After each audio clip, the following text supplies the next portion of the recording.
Wow. Thank you, Lord. Ang aking pong sandwich ay hati kami ni Pastor Dave. Yan si Pastor Dave. Pastor, ang aking tatlong kagat ay dalawa. Yan. Okay. Tatlong akin yung dalawa. Okay. Pagbalang gabi po sa ating lahat. Let us declare Luke chapter 4, 18 to 19. 1, 2, 3, go. The Spirit of the Lord is upon me, because He has anointed me to preach the gospel to the poor. He has sent me to heal the brokenhearted, to preach deliverance to the captives, and recovery of sight to the blind, to set at liberty them that are bruised, and to proclaim the acceptable year of the Lord. For our God, who is Jesus, Amen. Pagpakan natin ang ating Holy Spirit na nasa ating kalagitnaan. Thank you, Lord, for the Holy Spirit. And also our culture. 1, 2, 3, go. I am a blessing. I am anointed. I am a deliverer. I am a good follower. I don't destroy, I build. I am not seasonal. I appreciate everyone and everything. I am part of something big. I am partnership with Christ. And I am not escaping. Pwede mo na sa katabi mo, partner. Magandang lalaki ka ngayon.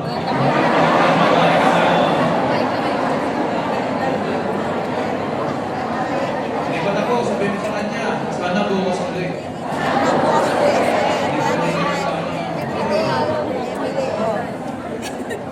Praise God. Ang ating goal ngayon, naway magkaroon po tayo ng UNA right after. Kahit ilang mga tanong lamang po, patungkol po sa ating ituturo ngayong gabi at maging yung last time. Kung meron po kayong mga naiwang mga questions, itutuloy po natin later. Right? Okay. Question. Sino po dito ang nasa JA1 na 1 year pababa? Raise your hands.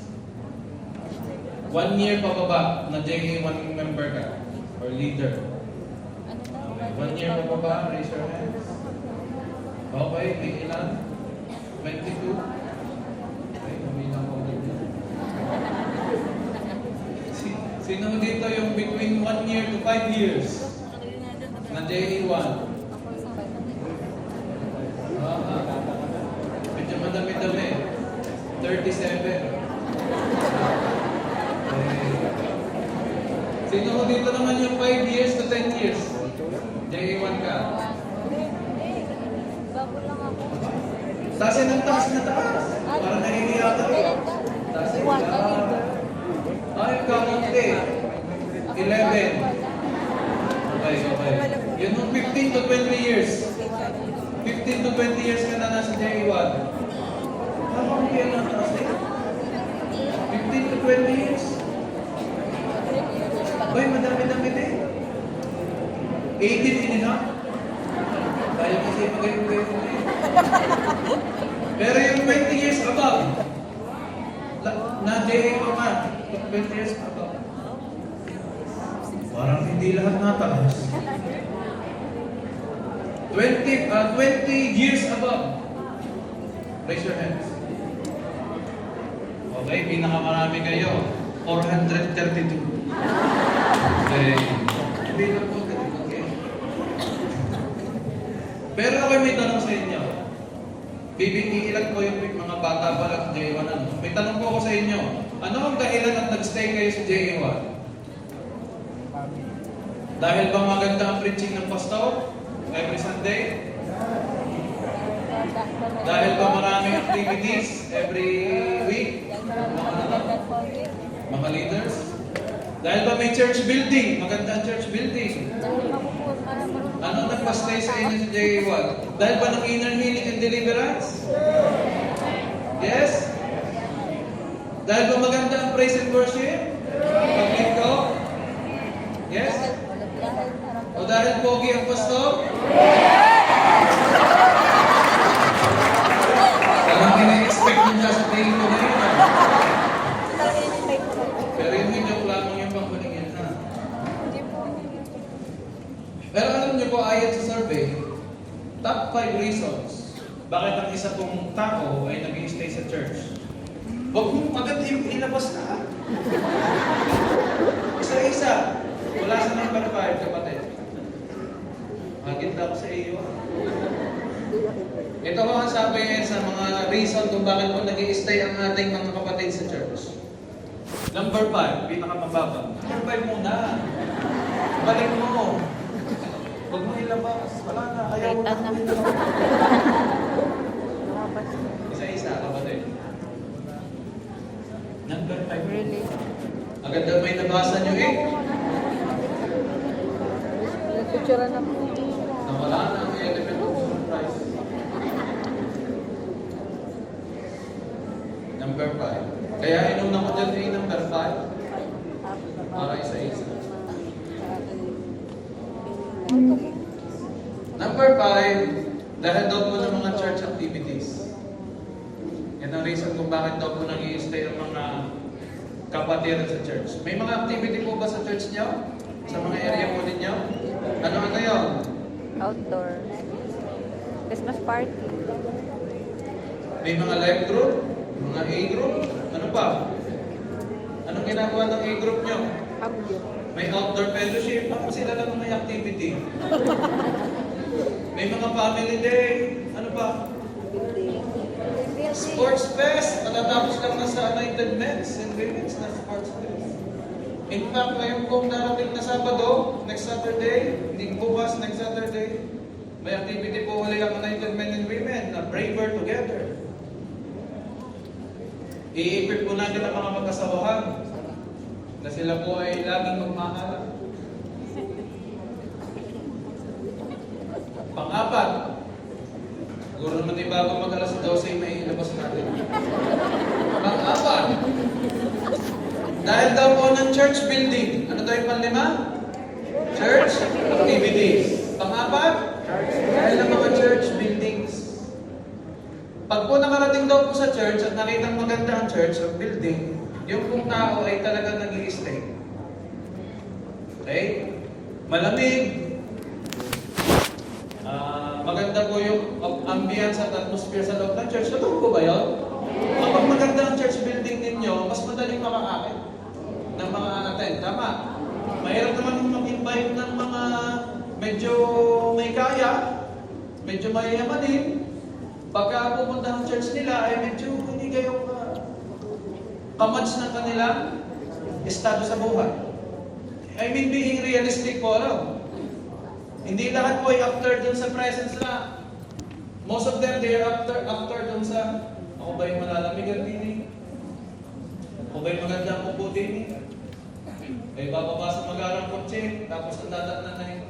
Of course, we do not discriminate, or we do not say, wala po tayong ginagawang pagkagano. Gusto ko lang po sabihin na kasama yon sa mga reasons kung bakit nag-i-stay ang mga kapatid sa church. Kaya lahat po ng area na narito, darating ng time, may kanya-kanya kayong mga church building. Bakit? Hindi naman po lahat kayang dalhin dito eh. May pagkakataon na naroon sa ibang mga satellite. Okay, pang-apat po yun. Sabi ko na eh, bago madalas na sa ilalabas na. Pangatlo, dahil daw po sa praise and worship. Wow! Ang cute.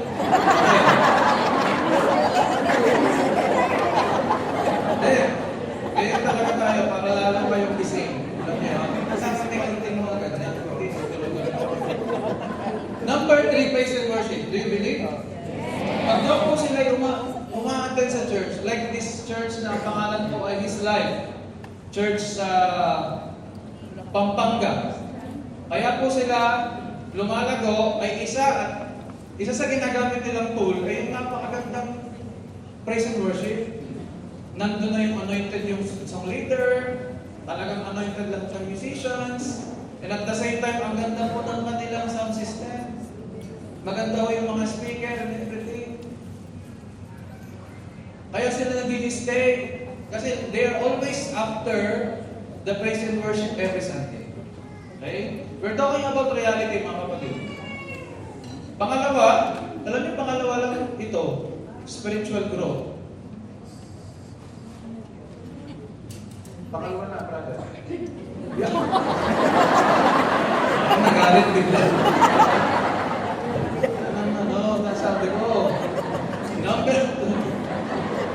multiply. Number 2 ay spiritual growth. Dahil daw po kaya sila nag-stay sa church dahil sila yung lumalago.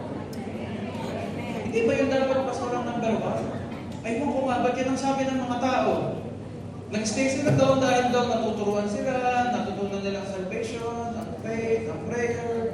Lahat daw po yung natutunan nila doon sa loob ng church. Natutunan nilang kumain kahit busog na. Bakit sa po'y makikita, wala nang ginawa kung di kumain. Kakakape lang after 1 hour ago, after 1 hour, magkakape rin. Yan daw ang mga natutunan sa church na hindi matutunan sa labas. Lumalago daw po. Lahat po ba ng naririnig may lumalago? Malaga? Okay, sabihin mo nga sa katabi mo, nag-grow pa rin pala. Sabihin mo doon sa kabila, ikaw hindi ka halata. Okay. Kaya tayo nag-grow. Amen? Kaya tayo nag-stay sa J1 family dahil nag-grow tayo. Number 1 reason kung bakit ka nag-stay, it is because of, alam nyo na kasi, relationships. Sabihin nga po natin, relationships. Kaya ka nag-stay, kahit hindi mo gusto ang preaching ni pastor, kahit hindi binabanas daw sa church, kahit hindi gaano ka-anointed ng worship leading, kasi mahal mo na yung katabi mo. Tama? Iniibig mo na yan kasi. You love that person beside you, behind you, in front of you. Lahat yan mahal mo na. Kaya ikaw, hindi na bakit tingnan mo kung ano ba ang itsura ng church, kung ano ba. Sa'yo, mahal mo na yung katabi mo, kaya nag-i-stay ka. Tama ka ho? Pag sinabi kong mahal mo na, hindi ibig sabihin romantically speaking. I'm telling you, it's about a brotherly kind of love, the phileo kind of love, and even the agape kind of love. Yan po ang klase ng pag-ibig na isinesher mo sa Kanya. Totoo, ang naging building blocks po ng ating church kung bakit tayo lumago ay ang inner healing and deliverance. This is like the bread and butter ng JA1. Pag sinabing JA1, inner healing and deliverance agad. Pati ibang church sa ating pinapadala, pag iba ba deliverance? Dahil sila po hindi nila alam kung paano. Talagang building blocks po natin ito.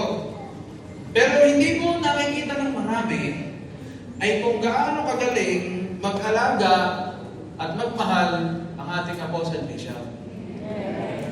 Tama ka ho? Sino dito naranasan niya ang pag-ibig ng ating Apostle Bishop? Amen. Tayo po yung karamihan ng naririnig. Halos lahat ng lalo na yung mga dito na nakalbo. Naranasan niyo ang pag-ibig ng Panginoon through our Apostle Bishop. Tama? Okay. Alam niyo ka po yan. Noong una, ikwento lang naman nila eh. After nilang mag-deliverance sa isang lugar, isang barangay, pupuntahan na po nila every week sa kanilang bahay-bahay para sila'y kumustahin, magdadala ng pagkain, pati yung mga batang maliligot ay pinakakain din ng kanilang pagkain, yung nakalumit yung napakatigas na, ugoy-ugoy, para hindi na sila mag-ingay. May kanila din pagdala-dala ko yun yung ating bishop at ng kanyang mga leaders nung unang nag-uumpisa ng JA1 Church.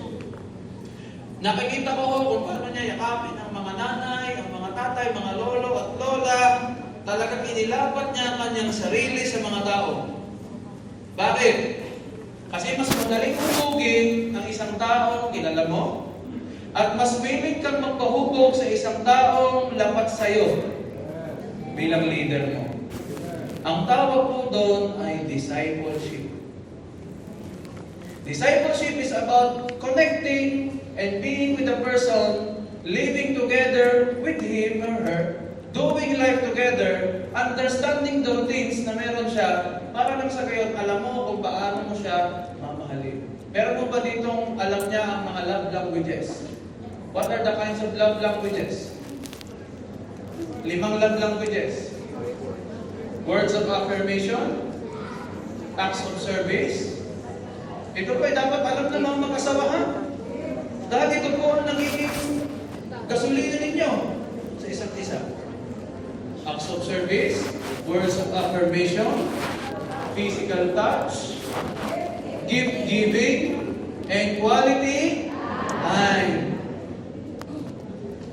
Every month or every other month, nababago po ang iyong love language. Kaya gusto mo palang ikaw ay inaalalayan, pinagdadala ka ng iyong bag, pinagluluto ka kasi ang iyong love language ay acts of service.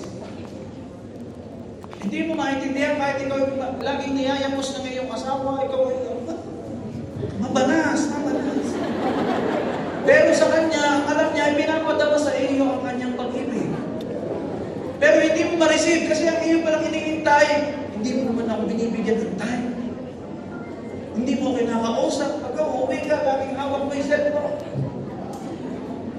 Tapos pag nagse-cellphone ka na, mamaya ikaw itutulog at yayapos.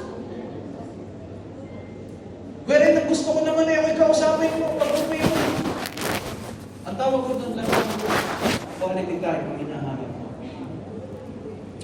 Para malaman mo ang love language ng mga inaalagaan mo, dinadala mo sa Panginoon, lalapad ka talaga sa kanila. To the point na maaari na masaktan ka sa paglapad mo sa mga tao. Dahil paglapad mo minsan sa kanila, meron diyang makakapasok. Habang nilalapit mo ngayong buhay, parang ang tingin niya sa iyo, pwede ko itong i-take advantage. Pero sa totoo lamang, that is the right way in order for you to disciple a person. Ilalawat mo talaga sa sarili mo. Hindi ka pwedeng maging pastor na nasa pulpito. Magtuturo ka lamang, tapos maya pupunta ka na sa iyong kwarto at doon ka na magpapalabig.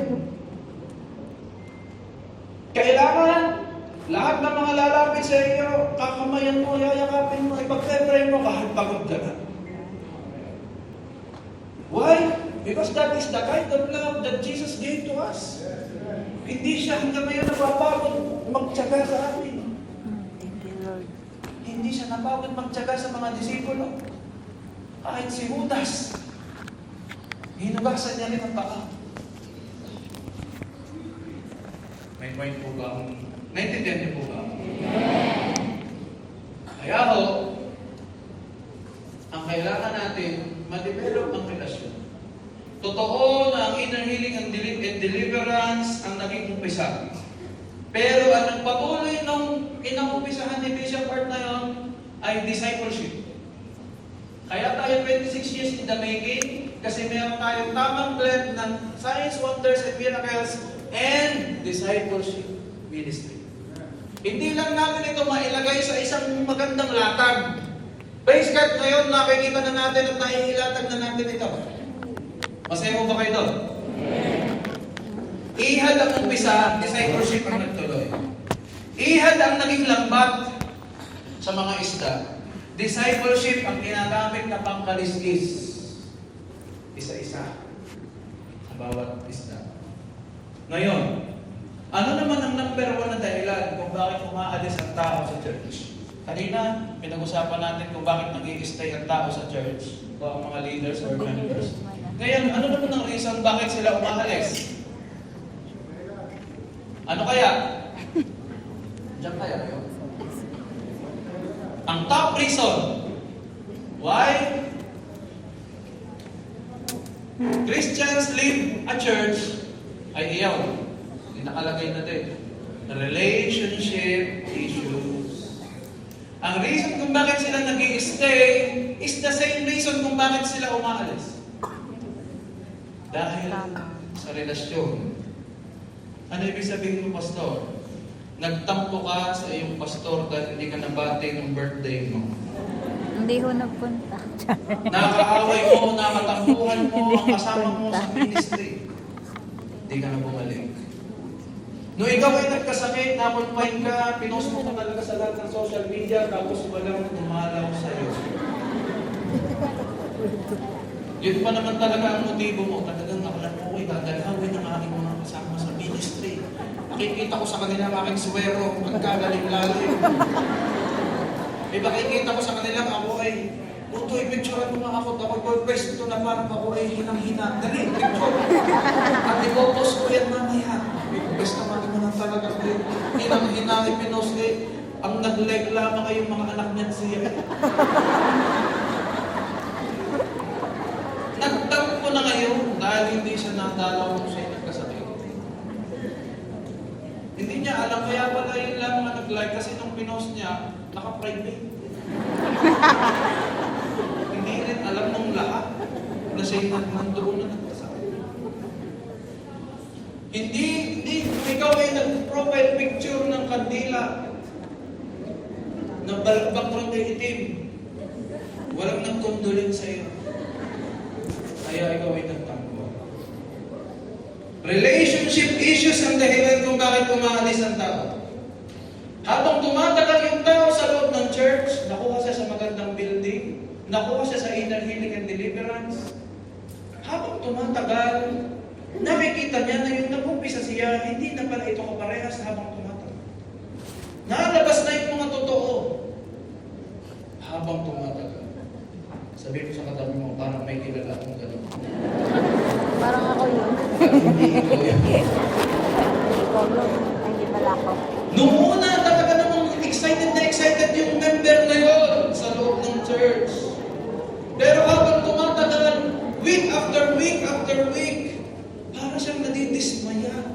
Padismaya siya ng padismaya. Hanggang saan kaya na lamang siya nag-i-stay kasi mahal niya yung nag-invite sa kanya pero hindi na siya natutuwa sa mga tao sa paligid.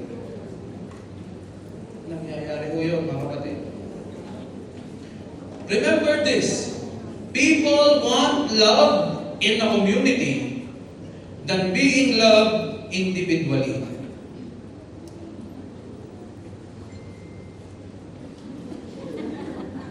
People want love in a community than being loved individually. May nandiyan ba yan, kapatid? Wala.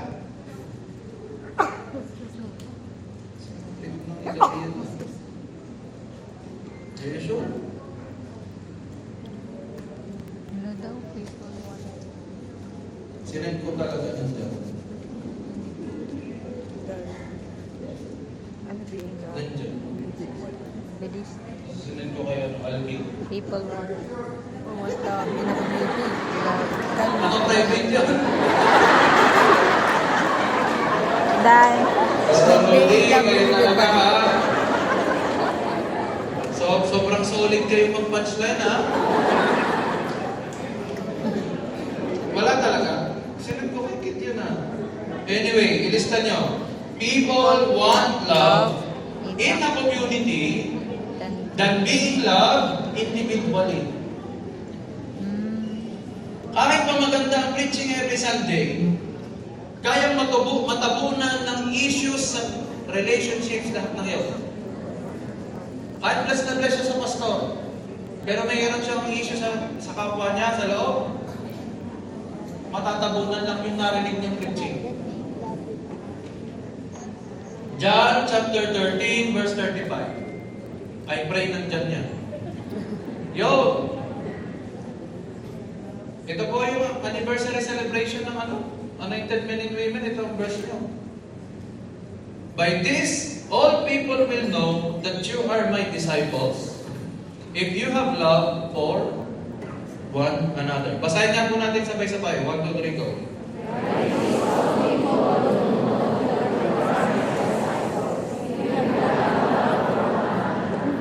Ako ho ay takang-taka sa sinabing ito ni Jesus. Kayo ba hindi nagtaka?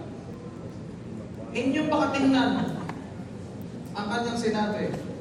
By this, people will know, all people have all. Lahat daw ng tao, malalaman nila that you are my disciples if you love one another.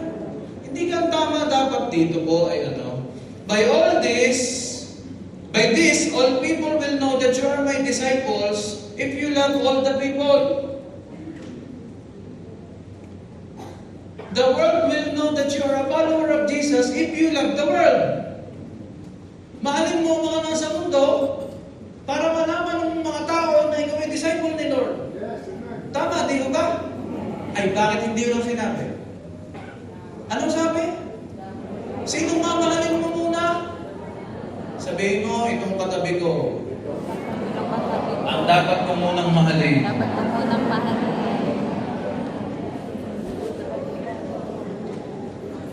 Alam niyo ba kung bakit? Ako ay na-amaze kay Lord ay matagal ko nang nababasa. Ay bakit nga ngayon ko mas naintindihan nung binabasa ko pa ulit-ulit? Tama nga naman ang thinking ni Jesus. Malalaman ng marami na ikaw ay disipulo ni Kristo kung mamahalin ninyo yung itong nasa loob ng 8th floor na ito. Lahat tayo ay magmamahalan muna. Ganito pala ho yan. Itong pagkakaunawa ko eh. Alam ng mga ini-invite natin na welcome natin sila sa church. Nakahanda yung VIP din mo. Nakahanda yung mga usher mo na talaga namang labas lahat ng pangmais. Minsan nga lang yung fill in the blanks. Pero okay lang yun. Sa mga lagay nakangiti. Sa mga lagay nakangiti. Yung mahalaga nakangiti. Amen ka. Eh, bahala ka ng fill in the blanks kung gusto mo. Ganito yan. I-welcome natin sila sa church. Hindi yan ang basihan para sila yung mag-stay. Yung pag-welcome mo lang, yung pag-ngiti mo lamang, mapapatigil sila ng ilang linggo, pero hindi yan yung magpapasabi sa kanilang, dito talaga. Kung ako po, inilagay ko sa sarili ko sa bakuhan. Kung ako inimbita mo sa church, ganito ang aking thinking. Iisipin ko na kaya ka lang mabait, kaya ka lang mapagmahal sa akin, at welcoming ka sa akin, dahil gusto mo akong born again. Gusto mo akong i-convert.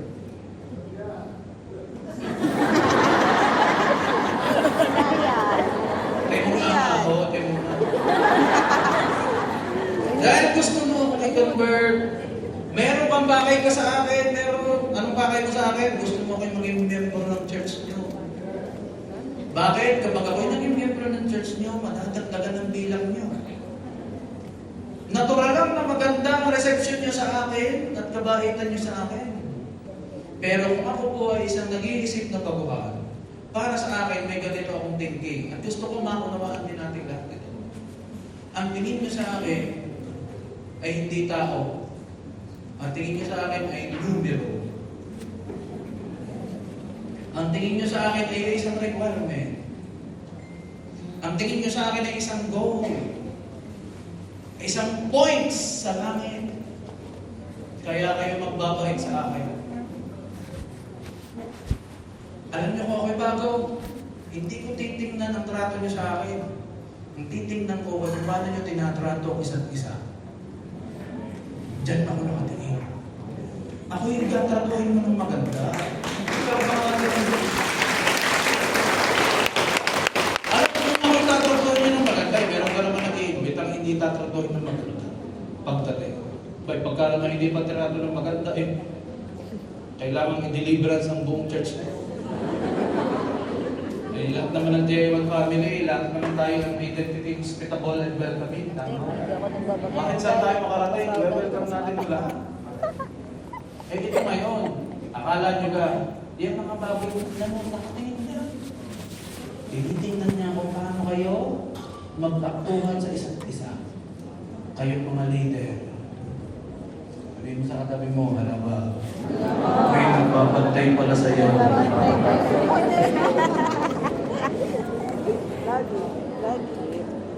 At kapag nakita ng baguhan, na yung mga taong matagal mo nang kasama hanggang ngayon ay nakikita ko rin ang inyong pagmamahalan. Ako ay talaga magsasabing ang Diyos ay nandito. At maniniwala ako ang Diyos ay pag-ibig. Dahil ang mga tao ito kahit matagal na magkakasama at nagmamahalan pa din. Kung tayo nakakaya din sa iba, wala ditong gano'n. Sa iba. Ibang universe. Huwag tayong gagaya sa kanila na habang natagal, maayos yung umpisa habang natagal, nagkakaaway-away. Buti na lang hindi ganun dito. Sino dito ang napeke na ng kanilang asawang lalaki? Huwag na magtaas ng kamay. Ba? Usap na wag. Magaling lamang nung nanliligaw, yung asawa mo. Eh habang natagal ay nag-iiba. Nag-iiba na. Nung una, ikaw ay akay-akay. Habang natagal, sinisigaw pa na mabagal ka daw maglakad. Oh, dali! Dati ang isang ice cream, tunaw na hindi pa ubos. Ngayon, ay overload na lomi, 5 minutes na lang sa iyo. At ang sabi mo sa iyo, masama ang tagal mo, tayo bilis pa. Nagbago ang lahat. Buti na lamang hindi gayon yung mga mapasamahan dito. Ano? Amen ka ba? Ay, hindi maka-amen ng malakas rin.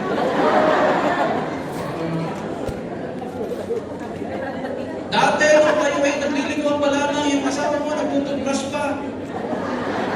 Ngayon, okay na kahit hindi.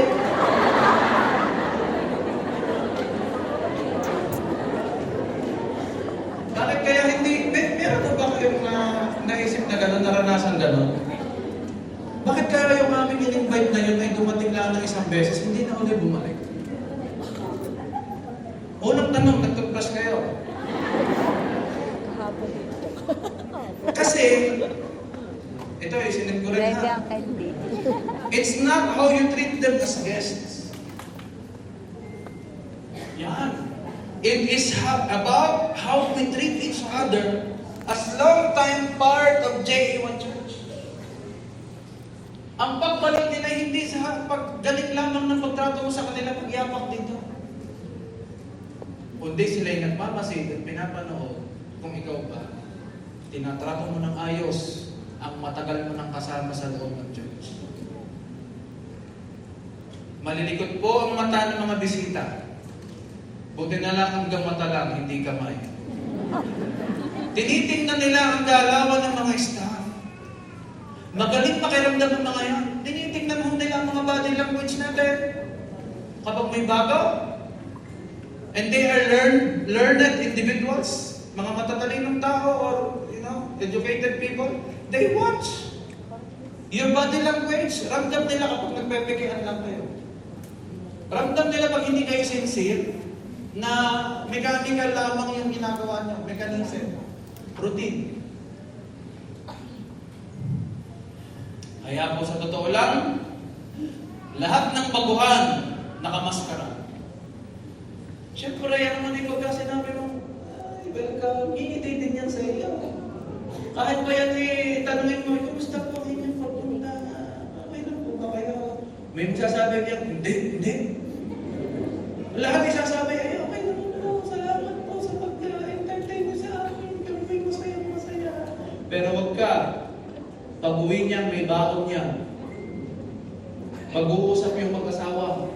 Nakita mo ba yung isa doon kanina? Hindi pa nakakasakay ng sasakyan, hindi pa nag-iinit doon sa upuan ng mga pag-upo. Kita mo kanina yung isa. Aba, hindi na ako nagsalita. Napagalitan naman isang leader. Oo naman yun. They are watching our moves.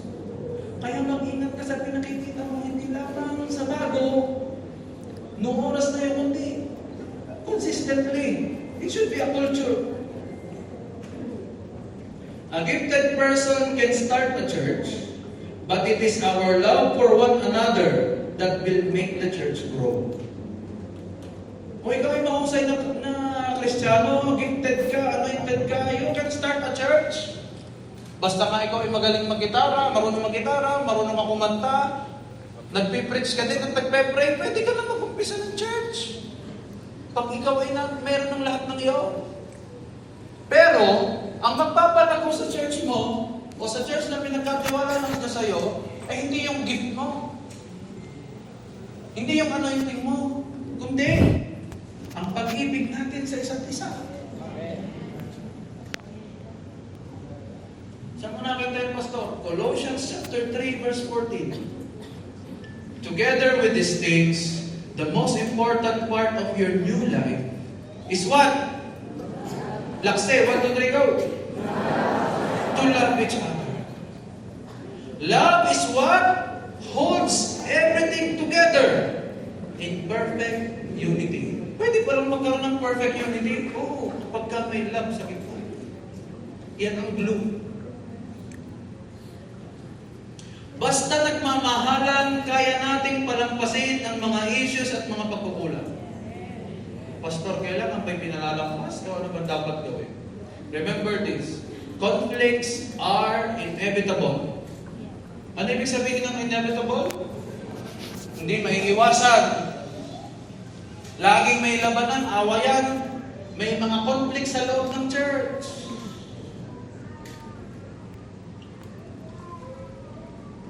Alam mo kung nasaktan ka ng kapwa mo ka-church, okay lang na aminin mo. Umamin ka na ikaw ay nasaktan. Huwag mong kimkimin lang. Kasi pagka umamin ka, dyan nag-uumpisa ang growth mo. Natatakot ko kasi ako pastor, nababansagan akong mababaw o sensitive, kaya kinikimkim ko na lamang. No. Sabihin mo, kasi kanya-kanya ng level of maturity ang tao. Meron sa akin ay napakaliit na bagay, pero sa iyo pala yung malaking bagay na. Paano ko mauunawaan na ikaw ay nasaktan mo, hindi mo sasabihin?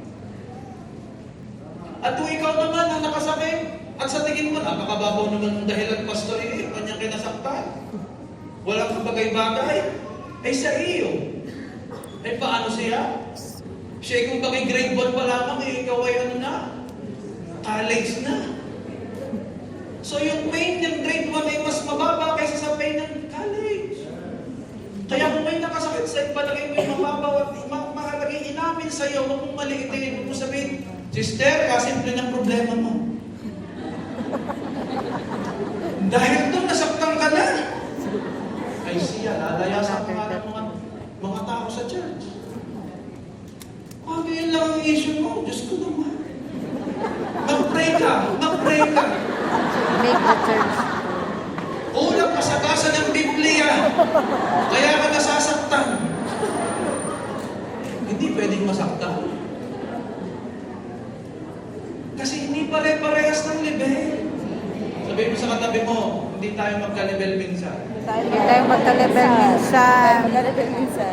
Tayo magka-level minsan. Sa katabi mo, hindi mo pinansin, ikaw, mababaw ka minsan. Oo, real talk ka na tayo dito. Correct. Mga leaders na kayo, amen?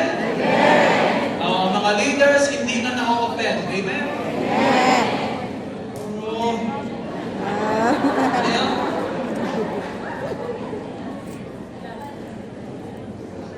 Amen mo ba? Do you get my point? So you must remember that we have to love the unlovable people because we have all been unlovable at times. Nandiyan yan kapatid. Wala na naman. Ano daw? Kung alin pa yung mga English na maganda, wala. Love the unlovable people because we have all been unlovable at times. Mahalin niyo daw yung mga hindi ka mahal-mahal kasi tayo mismo, hindi rin ka mahal-mahal paminsan-minsan. Amen. Hindi nga lang minsan madalas. Amen. People usually need love the most in those moments when they deserve it the least. Sana yung mailagay ito. Nakuha mo guys, sinabi ko. Kailangan daw ng pag-ibig ng mga tao sa panahon, mas kailangan nila sa panahon na hindi sila deserving doon. Doon ka magmamahal. Yung inaway ka na ng inaway, mahalin mo pa. Yun ang magsasabi ng disipulo ng Kristo.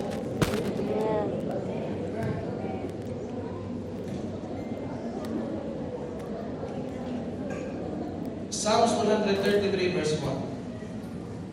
How wonderful it is, how pleasant for God's people to live together in harmony. Sabihin nga po natin, harmony. Harmony. Bakit hindi sinabing unity? Bakit ang sabi harmony? Dahil po sa isang kanta, may kanya-kanyang tono. Mataas, gitna, at mababa. At pag yan ay nagkasama-sama, anong tawag doon? Sa music ay harmony. Amen? Ibig sabihin, kahit magkakaiba tayo ng kultura, ng kinagisna, ng mga way of thinking, pero Nag-produce tayo ng isang magandang harmony at tono na napakagandang pakinggan doon sa kalangitan. Iyan daw ang gusto ng Diyos. Hindi po ba dapat tayo lagi magkakasundo? Tingnan natin. Unity is not the absence of conflict. It is the presence of maturity. Hindi mo masasabing united kayo kung hindi kayo nag-aaway. Hindi yun ang sukatan. Ang masasabing kayo ay may unity sa leadership, sa family, kung saan mga aspeto, ay kapag matured ninyong ina-approach ang bawat hindi pagkakasunduan. Dahil natural lamang naman na sadyang merong hindi pagkakasunduan. Meron mo pa ditong hindi na taas ang kamay nung hindi pa nagkakaaway dito. Yung hindi pa nagkakaroon ng kahit anong misunderstanding o conflict. Taas ang kamay. O, ibig sabihin lahat tayo nakaranas ng conflict. Amen? The gospel does not promise a conflict-free life. But it models the way to solve conflicts. Nung na-born again ka, hindi sinabi ng Panginoon na never ka dapat ng mapaaway. Kasi sa totoo lang, minsan sa paglilingkod mo sa Diyos, ikaw ay napapaaway. Hindi ka maintindihan ng pamilya mo. Dati kasama ka nila nun sa inuman ng barkada mo, kaya hindi ka nakasama. Hindi conflict yun. Mahirap pagka ayaw mo laging o naiiwas ka sa conflict kasi conflicts make us grow. Christian na po tayo, Pastor. Dapat hindi na tayo nagtatalo-talo. Tayo matagal ng kasal, dapat hindi na tayo nag-aaway. Wala namang sinabing kayo sa Biblia. Ang sinabi sa Biblia, kapag may pagtatalo, huwag ninyong ahayaan na buong araw na hindi kayo hindi sa nag-aayos, patawad. Pwedeng hindi pa kayo ayos, pero nagpatawaran na kayo. Pero hindi sinabi doon dapat kayo magkasundo agad bago lumubog ang araw. Hindi ganun. Kundi, magpatawaran. Okay lang po magkaroon ng hindi pagkakaunawaan. Minsan dyan, may kanya-kanya tayo eh. Humility can solve conflicts, but pride worsens it. Kaya po okay ganito pag may mga nagtatalo, may mga leaders na hindi magkaintindihan. Yan mo yung aking ipapatawag.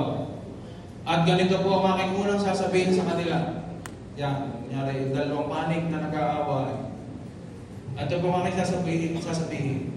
Kayo ba ay naririto para patunayan ninyong kayo tama? O kaya kayo narito ay gusto ninyong magkaayos kayo? Alin to? Kasi kung narito kayo para patunayan nyo lamang inyong mga puntos na kayo tama, ay huwag na natin ituloy ito. Magsasayang lang tayo ng panahon. Pero kung inyong puntos kaya kayo narito, gusto nyo magkaayos kasi kahit paano, mahal mo ito, nagkaroon lang kayo ng misunderstanding sa buhay, miscommunication. Gusto mong maayos ang lahat, willing kayo to be humble towards each other, then, yan ang i-entertain ko. Sige, mag-usap tayo. Maganda ang patutunguhan natin. Sino mo nakaranas na ng gayo? Baka naman pag ikaw ay nag-aayos, ikaw ba ang... Sige, awayin na. Okay. Ikaw. Oh, sige, sumbihan mo na kayo, sumbihan. Gayon mo ba? Gusto natin lagi magkaroon ng reconciliation kasi magkakapatid tayo sa Panginoon. Napakahirap ng babag-babag ang mga magkakapatid sa Panginoon. Amen? Bilang leader at bilang pastor o ikaw yung chairman ng ministry, may nag-aaway sa iyo, sa iyong mga nagkasakupan. Ito ang principle na lagi mong tandaan. Divide the invested from the mere interested.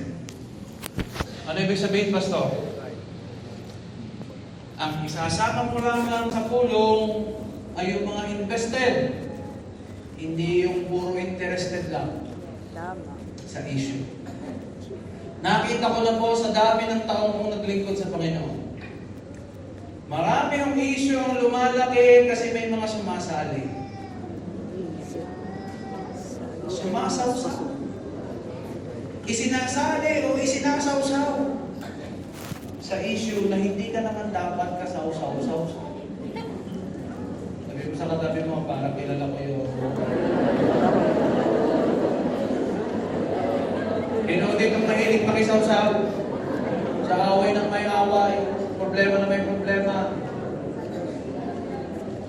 Dapat kaya mong mag-ingat bilang leader ng confidential information. Amen? At mag-iingat ka rin sa magsasabihan mo ng mga confidential information. Dahil hindi porket BFF mo, i-share mo sa kanya yung confidential information. Hindi porket beshi kayo, beshi, may share ako sa'yo. Atin lang. Maingay natin lang.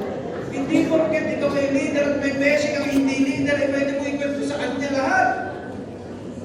Dahil mayroon lamang mga issue na pwedeng pag-usapan kasama ang mga miyembro. Meron din mga issue na lang sa leadership lamang. At hindi dapat malaman ng mga leader. Mga pastor lang dapat ang may alam. Huwag mo naman alam sa kahit kaninong leader. May kausap pa ba ako dito? Meron pang iba ganitong style. Hoy, ito ha. Mare. Yung pagka mo na nagsimula sa mare, naku, parang delikado ang katapusan niya. Sigurado ang marites na yan. May ganitong issue. Mare, ito ha. Sasabihin ko sa iyo itong confidential information na ito. Ipag-pray natin ito ha. Nako. Style ko lamang yan. Sige, ipag-pray natin din pagkatapos na. Pero pag-uusapan natin. Alam niyo ka na pinag-uusapan yung issue, ito'y nanganganak sa spiritual. Nasa kayo dito ang kaaway. Para yung issue ay kanyang mamalibado sa kabilang ibayon. Amen? Dahil habang binabanggit ko ito'y naririnig ang positive, nakikinig ang negative and positive realm. Ang realm ni Lord at ang realm ni Satanas. Parehas nakikinig. Sasakyan ikaw kapag ikaw ay nag-uusap ng confidential information na hindi mo naman dapat pag-usapan. Ay ano ho ang dapat kong gawin, Pastor? Para malaman ko kung ito bang taong ito ay dapat kong isali sa usapan o hindi. Ganito lang.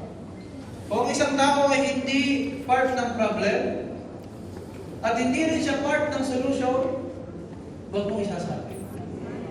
Pero kung yung tao ay part ng problema at ang isang tao ay part din ng solusyon, isasali mo. Amen? Gawa chapter 15, verse 25 to 26. Babasahin po muna natin at mamaya kayo papaliwanag kung bakit nagkaroon nito. Kaya nang marinig namin ito, napagkaisahan namin pumili ng mga tao na ipapadala namin sa inyo para sabihin ng mga bagay na aming napagkasunduan. Kasama nila sina Bernabe at Pablo na minamahal nating mga kapatid.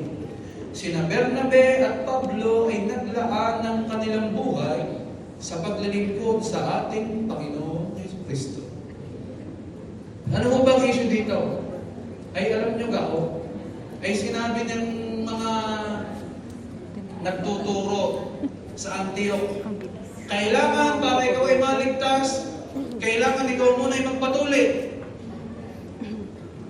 Because that is part of the old covenant, circumcision. Ano ba new covenant? Ano ang old covenant? Circumcision, physically. Ano ang new covenant? Circumcision of the heart. That is the new covenant. Ay ngayon, sabi po ng mga nasa Antioch nagtuturo, ay dapat daw ay magkaroon pa rin ng physical circumcision para ikaw ay maligtas. Tanong. Ito, tanong ko ha. Requirement ba, kayo mo na itanong ko na last time. Requirement ba ang baptism sa salvation? Yes or no?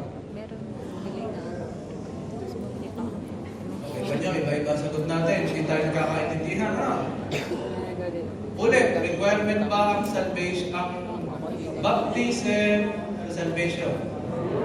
Yes or no?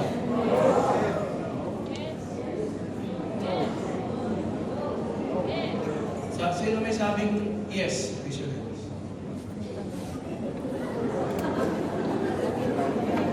Tatatlo kami. Ay, baka magkasap tayo biglaan. Ulit. Sino naniniwala kailangan ng baptism sa salvation? Raise your hands. Sino nasasabing hindi kailangan ng baptism sa kaligtasan? Mas marami ang walang opinion. At makikilaya lamang din mamaya. Is it a requirement? Baptism. Depende sa... Okay. Just to be clear na. Baptism is not a requirement for salvation. Why? Kasi yung naalala niyo yung dalawang nakapako na magnanakaw. Ano ba sabi ni Jesus dun sa isa? Ay ngayon din ay isasama kita sa paraiso. Yun nga ay hindi pa nagsabi ng Lord, tinatanggap kita. Basta sinabi lang niya ako'y huwag mong lilimutin ha, pag ikaw ay nagkahari na. Yun. Sabi ni Lord, magpabaptize ka muna. Hindi sabi niya ngayon din ay isasama kita. So naligtas, tama? Because salvation is equal to Jesus Christ plus nothing minus nothing. Ibig sabihin, si Jesus lamang yun, pananampalataya lang sa Panginoong Jesus. O hindi ka pa nabautismo, huwag kang matakot kasi ligtas ka pa rin kasi ikaw ay anak ng Diyos. Pero ini-encourage kita magpabaptize kasi ito ay isang outward declaration of your inward change or transformation. Gets mo natin? Ngayon, ang gusto ko ng mga Hudyo na nag-share doon sa Antioch, dagdagan ng salvation. Kailangan magkaroon ng circumcision. Nabalitaan ngayon itong mga leader, mga apostol. Abay, hindi kayo ng ating turo. Kaya magpapadala tayo ng mga leader at napili ay si Barnabas at si Pablo. At pasasamahan sila ng iba, mga kapatid. Pero itong verse 26 ang mahalaga. Bakit napili si Barnabas at si Pablo? Kasi sila'y naglaan ng kanilang buhay sa paglilingkod sa ating Panginoong Jesus. Anong ibig sabihin? Ang pwede lamang makasama sa pulong sa pag-aayos ng mga issue ay yung mga taong naglilingkod, naglaan ng kanilang buhay sa paglilingkod sa ating Panginoong Jesucristo. Not everyone deserves a seat at the table. Sino lamang po ang deserving? Only those who paid the price can speak. Sa isang long table, sa isang may inaayos na issue, ang pwede lamang na kumupo ay yung alam mo, malaki ang ibinayad. Saan? Sa pastor. Hindi yun. Ang pwede lamang umupo sa long table ng pagkakaayusan. Ayun lamang tunay nagsuko ng buhay sa Panginoon. Naglaan ang kanyang buhay sa paglilingkod sa Panginoong Jesus. At malaki ang sinakripisyo para lamang maitayo at mapaunlad ang gawain ng Diyos. Dahil bakit? Yan yung mga walang hidden agenda. Yan yung mga hindi galing. Yan yung walang motibong pangit. Marunong maging neutral sa bawat issue. Alam niyo ba na nagkagulo yan si Paul at si Barnabas? Alam niyo ba yan? Na si Apostol Pablo at itong si Apostol Barnabas ay nag-away. At matindi ang pag-aaway niya. Mga apostol na yan nag-aaway-away pa. Alam niyo kung bakit? Dahil kay John Mark. Sino si Mark? Siya ang nagsulat ng Gospel of Mark. Saan niya kinuha yung Gospel of Mark?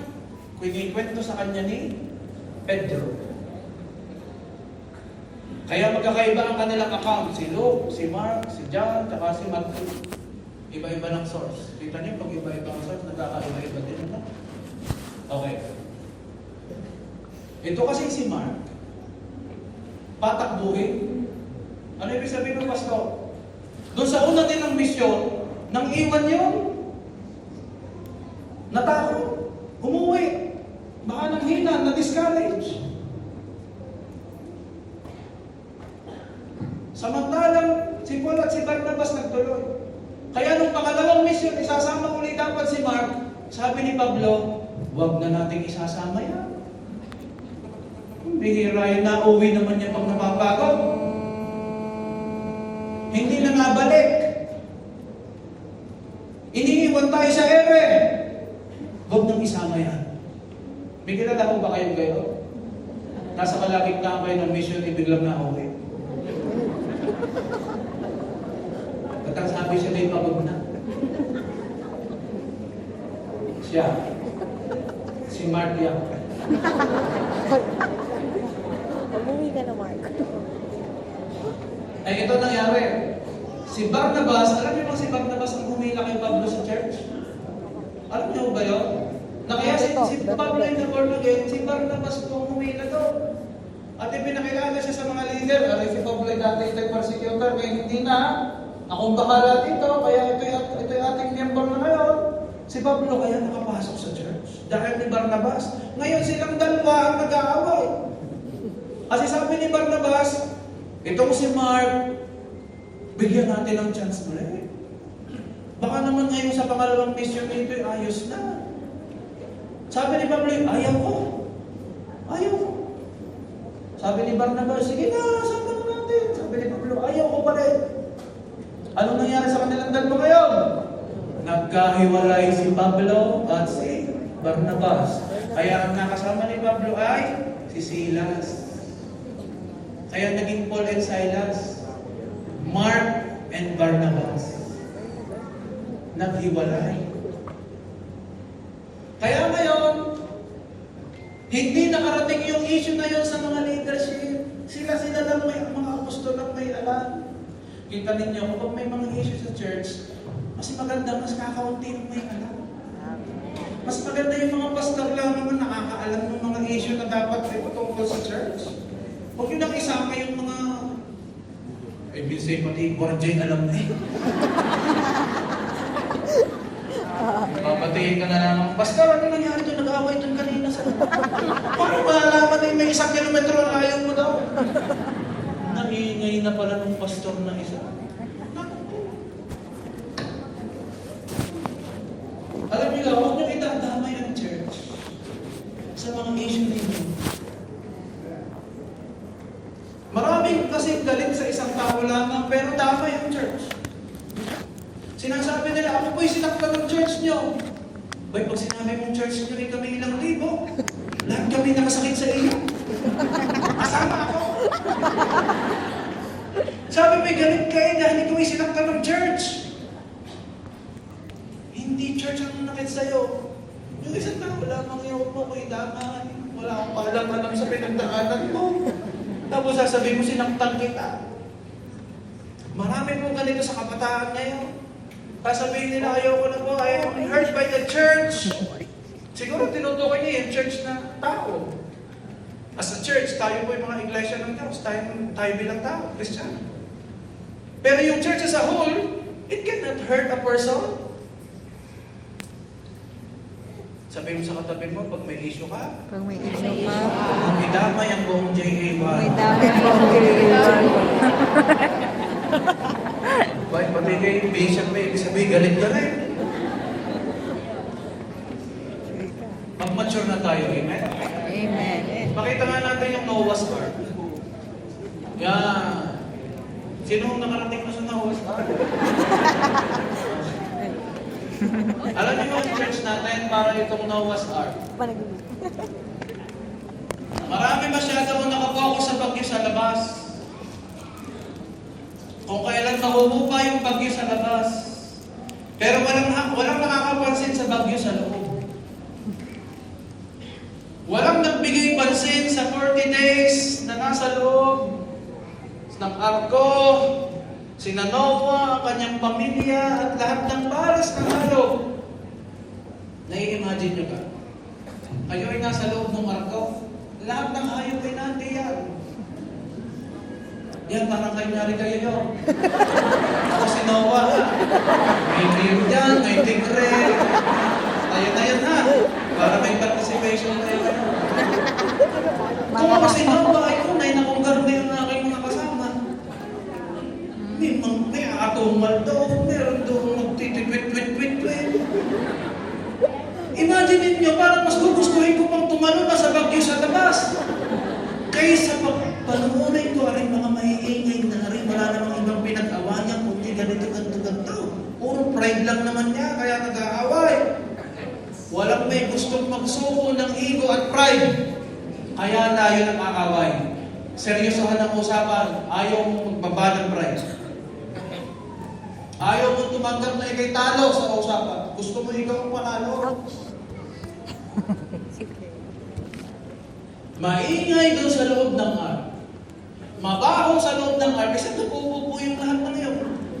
Sa loob lang lahat. Mabaho doon. Ewan ko nga kung may isda doon na.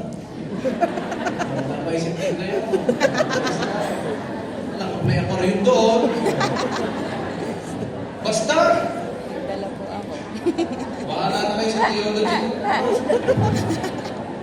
Tapos, mabaho, maingay, madumi, for sure, madumi. Samahan mo pa ng puyat at pagod. Itong sina Noah at pamilya. At feeling mo, hindi mo alam. Yung feeling na hindi mo alam kung kailan titigil ang bagyo sa labas. Buti sana kung sinabi ng Diyos na, 40 days na kayo dyan na, 40 days. May uupa na ha, malapit na kayo lumabas.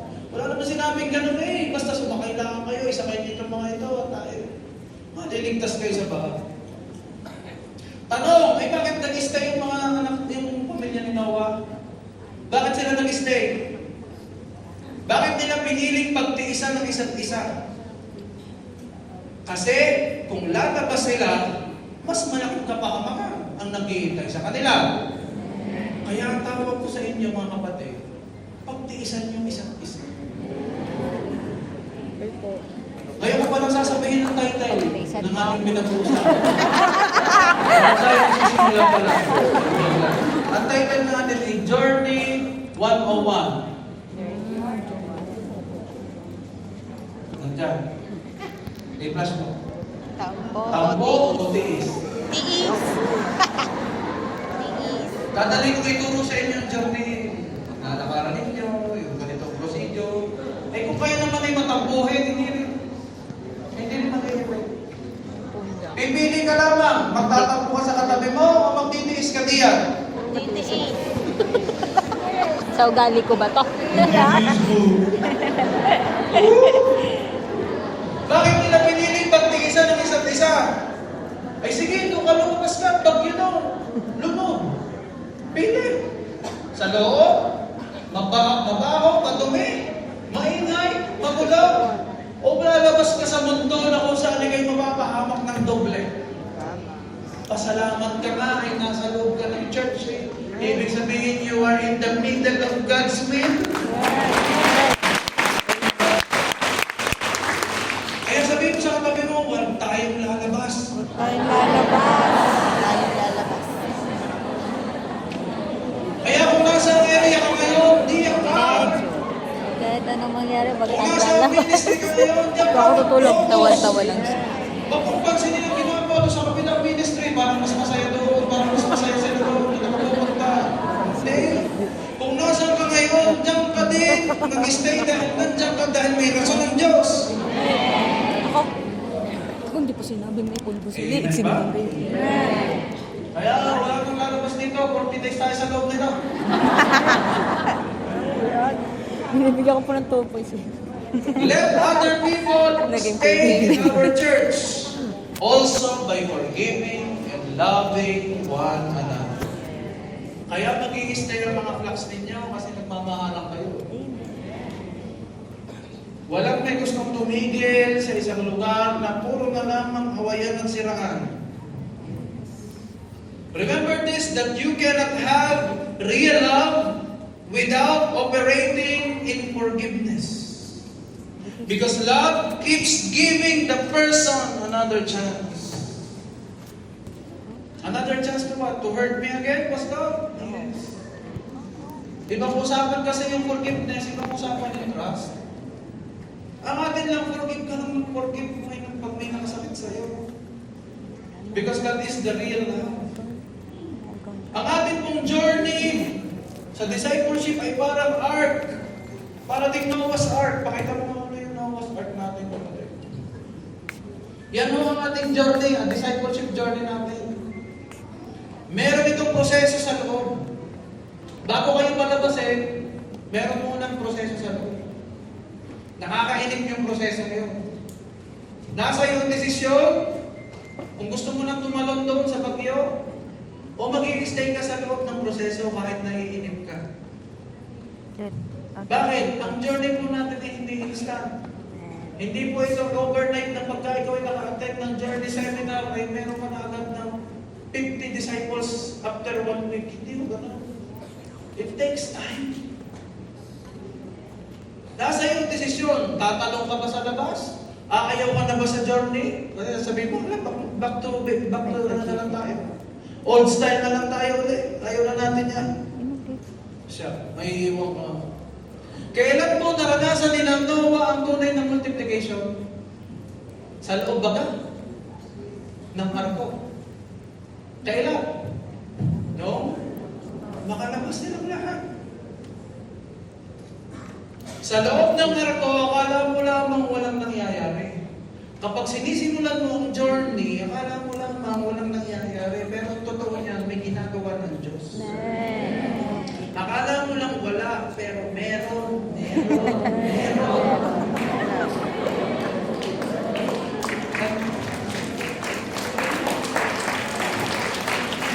Kaya ka nasa loob ng arko ngayon, kasi tinatapyas ng Diyos, ang dapat tapyasin sa iyo. Lahat ng mga issue mo sa buhay, lahat ng mga kaligaligan mo, dati batanggin niyo yung maligaling. Tinatapyas ng Diyos yung pagiging maligaling mo, yung pagiging mapray mo. Kaya nasa loob ka ng arko, kaya nakapaligid sa iyo mababaho. Maingay. Maduming mga hayop. Pero mag-stay ka. Pinapamukha nito sa atin na yung mga tao na yan na nakakasama mo ay kailangan ma-mature. Ikaw. Ulitin ko.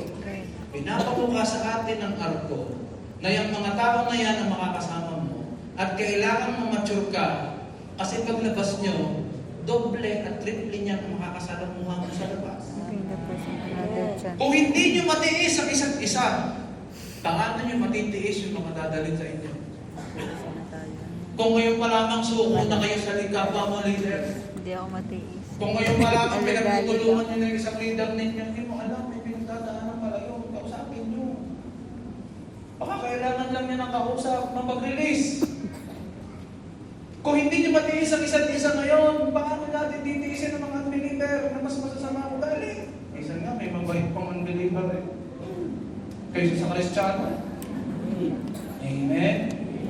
Minsan may mga unbeliever, ayos pumila. Pagka Kristiyano, gusto yung maningin. At sabi, favor ni Lord, favor ni Lord. Nasa na agad ako. Ang mga nasa likod bilang kasama ko lahat. At ipapatotoo mo pa sa linggo. Yung linggo po, may favor ng Panginoon. Ako po ay nakabunod po kay number 35. Ako po ay nasa number 3. Dahil ako'y naningin, favor ni Lord.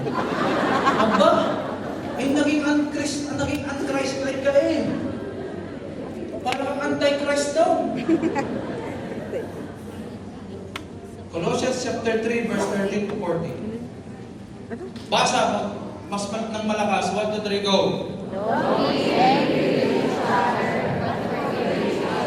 Oh, tapos?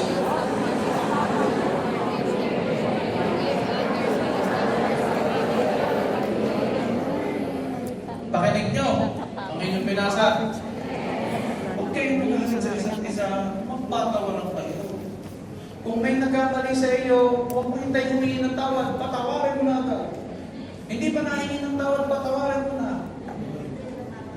Because the Lord forgave you already. Imagine mo nga. Gusto ko may ganito eh, para ang mga Kristiyano yung manuto. Asa Sabihin ni Lord, pag ikaw ay hindi nagpatawad, babawiin ko rin ang mapatawar ko sa iyo. Which is nangyayari sa deliverance.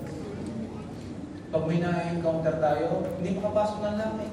Bakit? May galit sa puso. Na-encounter natin yung mga pastor, mga iba-ibang mga leader sa iba-ibang church. Hindi nakapasok. Lalo na po pag body of Christ ang naririto sa Advanced School of Deliverance.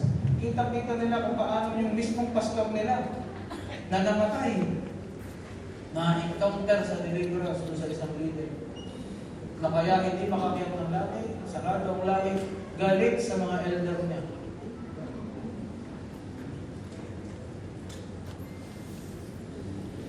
Pinatawad lang din tayo eh. Sino tayo para hindi magpatawad? Wala ka namang kapatawaran galing iyo, inis mo. Pinatawad lang lang tayo ng Panginoon. Proverbs chapter 19 verse 11. Matatapos na po ako dito. Sensible people control their temper. They earn respect by overlooking wrongs. Ano ba ibig sabihin nun? Tagalog. Tagalogin natin. Basa, 1, 2, 3, go!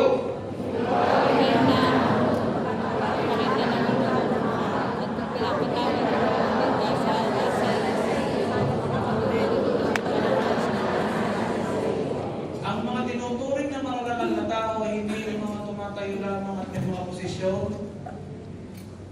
Ang tinuturing daw na marangal ng Biblia ay yung marunong magpatawad sa mga nagkakasala sa iyo. At kung ikaw daw ay mahinahon, anong pinakikita nito? Na ikaw ay isang marunong na tao. Ang karunungan ay hindi galing sa mga marka. Ang karunungan, kahit hindi ka nakatapos ng pag-aaral, kung ikaw ay laging mahinahon, ang tingin sa iyo ng Diyos, wise person. Sensible people control their temper. Ngayon, kaya mo kung pagtiisan yung mga nakakasama mo sa church? Abay, saan na? Siguro, di mo kaya mo ako. Dahil hindi mo kaya pagtiisan yan, kala mo ganyan titiis lang, hindi naman sila sa iyo. Pare-pares na kayo nagtitiisan eh. Kaya please lang, patawaran. Pwede ba yan? Palapakan niya po natin ang mga.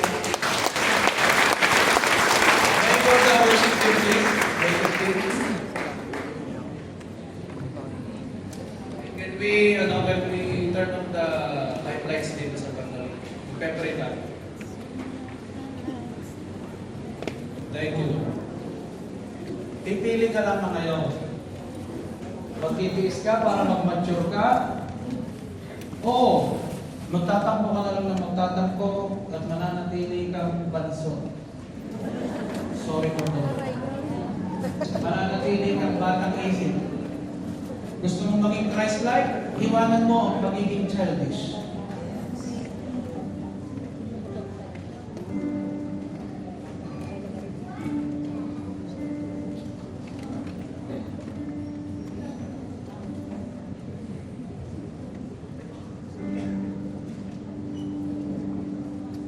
Thank you, Lord. Shall we close our eyes and bow down our heads?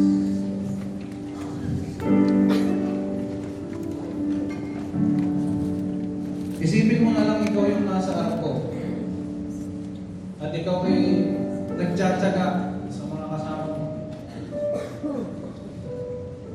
Hindi talaga kayo magkakaintindihan. Hindi mo siya maunawaan, hindi ka rin niya maunawaan. Hindi solusyon na umalis. Ang solusyon pag-usapan. Dahil walang hindi na pag-usapan o naayos sa mga hindi nag-uusap. Hindi kayo nag-uusap na naman. Kaya this time, panahon naman para ibaba natin ang mga ego. For a very long time, dala-dala natin yung mga puntos natin, pride natin. Dami nating alam na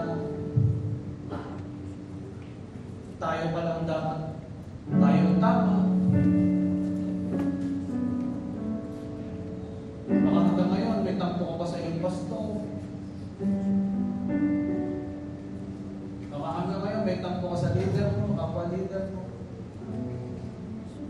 Paano ka bababaan ang apoy ng Diyos? Kung hanggang ngayon mayroong something sa puso mo. Alam mo naman yun. Ang bigat. Hindi ka makapaglingkod ng ayos.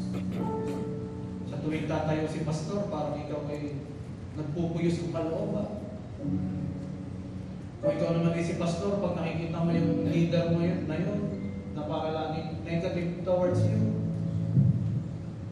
ganun ka rin. Nagpupuyos ang kalooban. Sama ng loob. Pati panahon na.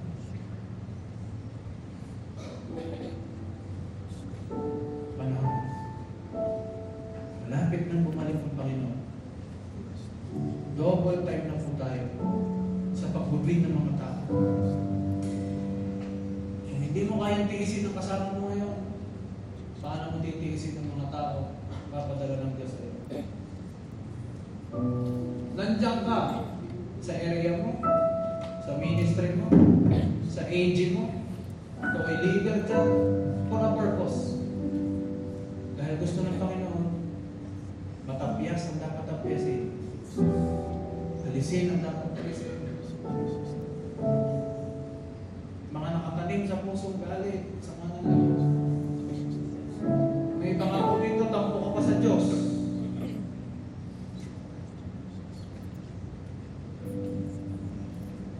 It's time.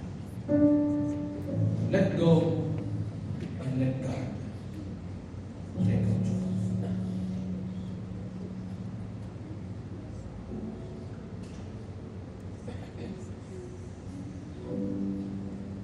Habang hindi na kayo nakapigil, isipin mo yung tao na yun na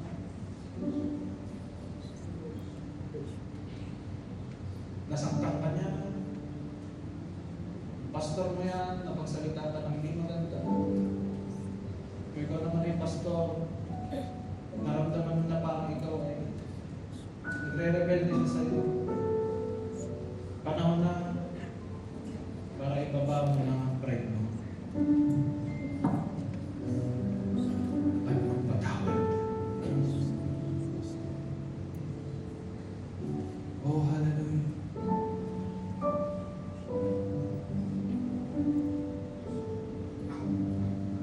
Oh, hallelujah.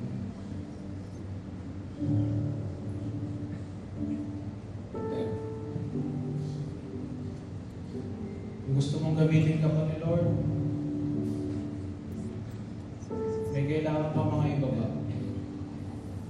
Mga unnecessary loads na nasa heart mo ngayon. Kailangan mong ibaba lahat. Kung sa asawa mo may tampo ka, ganun din. Let go. Yes, Lord Jesus. Oh, Holy Spirit. Nakikita ng Panginoon ang puso ng bawat isang narito. Lord, marami sa kanila ang puso nila ay sugatan. Lumalaban kahit sugatan. Naglilingkod kahit mababago. Nagtutuloy-tuloy kahit wala nang apoy. Because of many relationship issues. Panginoon, ngayon, nakahanda kayo. Lord, we ask for your fire. That once again, may balik ang dati namin sigla sa paglilingkod. Lord, kung paano kami sobrang saya na tinawag ninyo bilang inyong lingkod sa ministeryo na pinagkatiwala niyo sa amin. Lord, ibalik niyo sa amin yung dating saya na yun. Yung dating kagalakan na kami ay nag-aayos ng silya, nagbubuhat ng mga mabibigat sa church. Pero ngayon, Lord God, ang pagod namin ay hindi na lang physical, hindi emotional. Dahil hindi kami ayos ng aking co-leader, co-servant, ng aking pastor. Kaya Panginoon, we want to be more developed.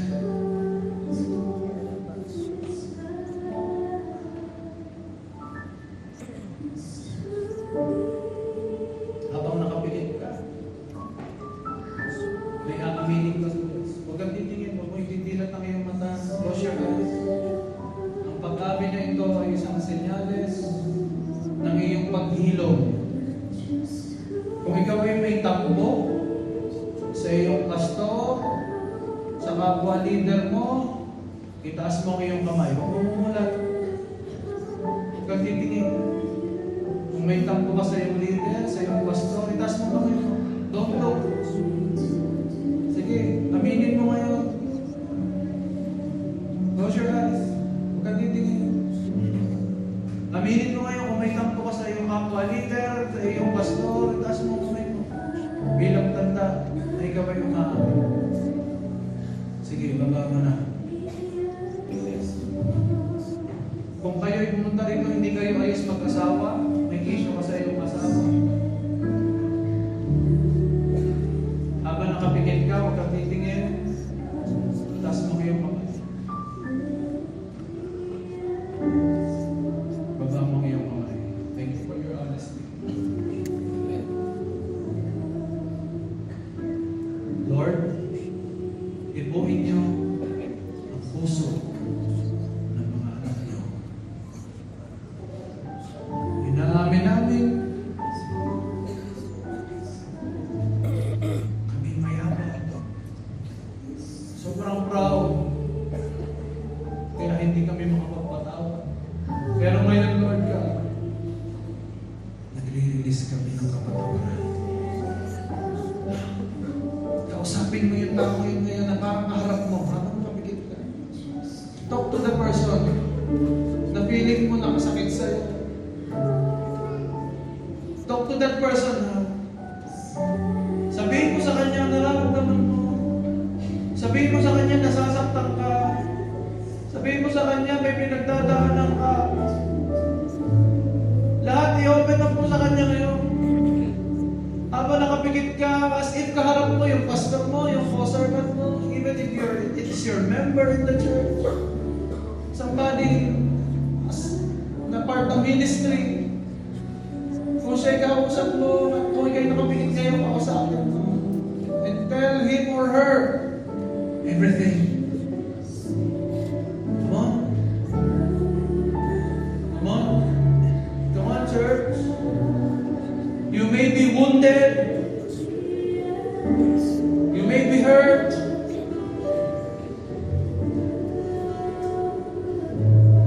You may be angry. Maaaring ikaw ay masamang ang loob ngayon, pero gusto kong sabihin sa iyo, palalayain ka ni Lord.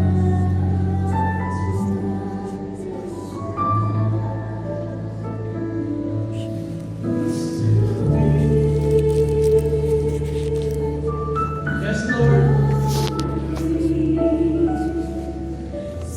Come on, take your time. Hindi porke leader ka, laging malakas ka. Hindi porke ikaw ay pastor, ikaw ay laging malakas. Alam ko, because I've been there. Ang pastor mo may moments na hindi siya malakas. Na siya'y nalulungkot, na siya'y nababago. Kaya din ikaw, may panahon ka na ikaw ay dismayado, disappointed towards your leader, towards your pastor. Pero kung gusto mong mas lalong lumaki, lumawak, ang ministry ni Lord na pinagkakatiwala sa iyo, it's your time to confront your pride. It is time to confront your ego at ibaba ang lahat sa paanan ng Diyos. Holy Spirit, touch the hearts of your people now. Yes.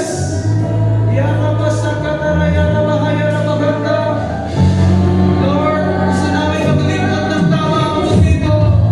Tama ang puso. Holy Spirit, touch your people now. Now. Yes, in Jesus' name.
us are hurt. Nasaktan kami ng mundo. Nasasaktan din kami sa loob ng church. Lord, heal us. Let your healing touch flow now. Hindi sa malalakas na tinig mangungusap ang Diyos ngayon. In a gentle whisper, God is going to say to you, anak, mahal kita. Gagamitin kita. Anak, season lang yan na pinagdadaanan ko tayo. Matatapos din yan. Just submit to me. Nangungusap ngayon sa iyo ang Diyos sa isang mahinang tinig. Listen, hear, and obey God's voice. Holy Spirit, talk to your people now. In Jesus' name. Yes. Yes. Yes. The Holy Spirit is touching you deep into your heart now. May tampo ka sa anak mo. May tampo ka sa mga tao sa paligid mo. Holy Spirit is touching you deep in your heart now. Listen. Listen.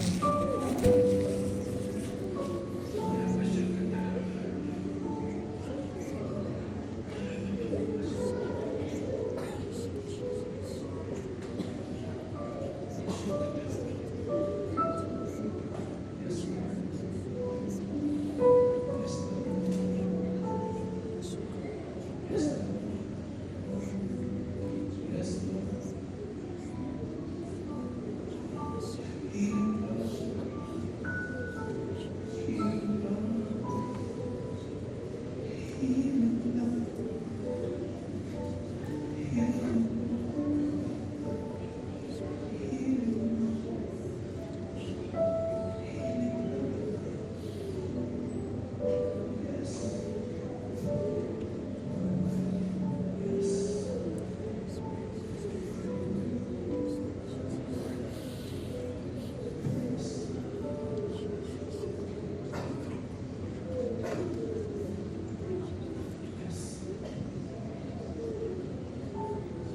Lord, gusto namin may balik yung kagaya noon. Yung sobra namin excited sa iyo. Sa loob na dito.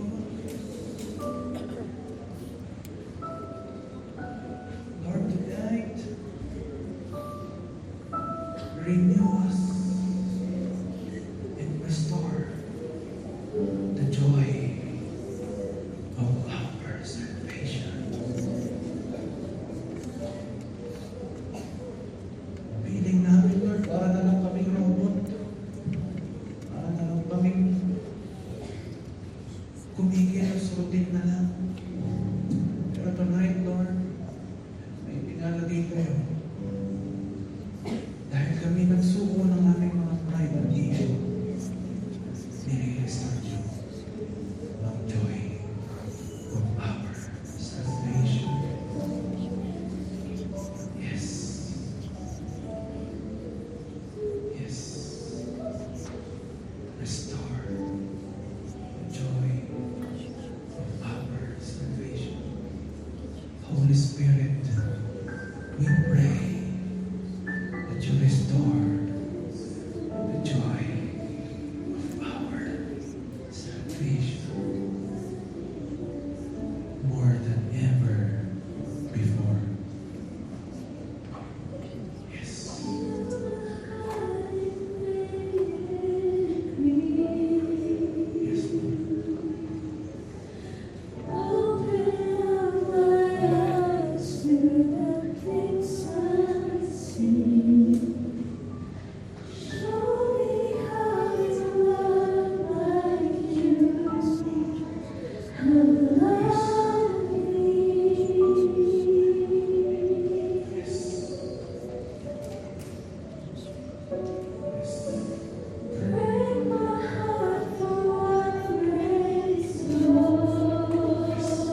ay ipapabasa sa inyo.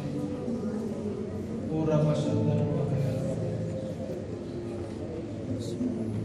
Holy Spirit, pour out on us the spirit of humility in the heart of forgiveness.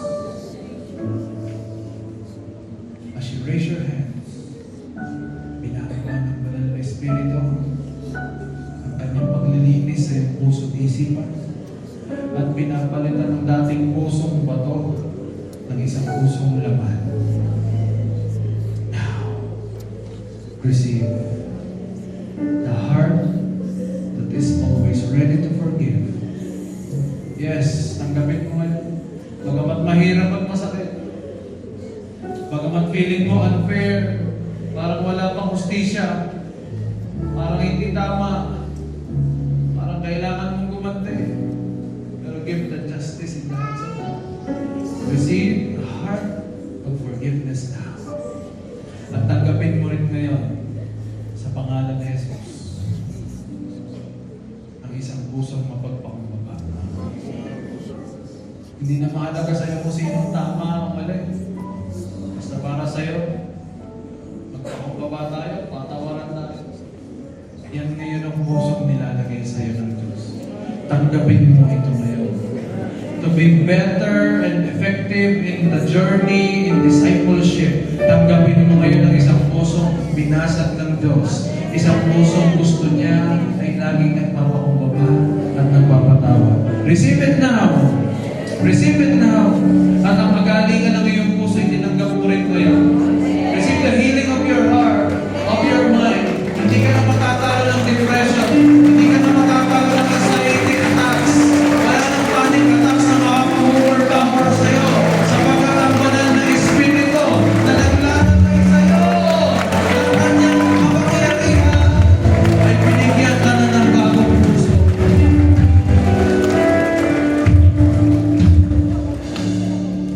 Thank you, Lord. You receive your power, anointing, and a new heart that is always dedicated to you. Lord, palakasin mo ang bawat JA1 area, pastors and leaders na naririto. I declare long and satisfying life be upon each and every one. Lord, lahat sila o Diyos. Pagkatapos ng kanilang journey sa arko, sa loob ng arko mo, Panginoon, pagkatapos ng proseso, ng lahat ng kanilang pinagdadaanan, lalabas sila at ikaw conquer ang kanilang mga lugar na puno na ang kakaibang passion sa paglilingkod sa iyo and compassion for the lost. At magmamahalan kami mag-uunawa. We love our pastor. We love our leaders. We love each and everyone in the ministry. Ito'y aming pamilya. Kapatid, huwag mong sisirain ang arko. Huwag mong sisirain ang pamilya kung saan ka naroon sa pamamagitan ng pagsasalita ng Panginoon. Panahon na to build the church. Build the church.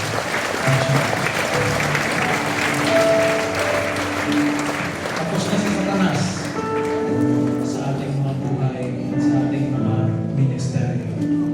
Ito po aming samot dalangin sa liado ng inyong dugo. Lahat mo lang tumanggap at pinagtagumpay na ng Panginoon ay magsabi ng malakas na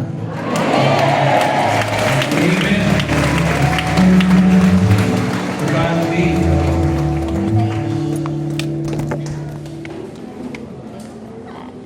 We will be open to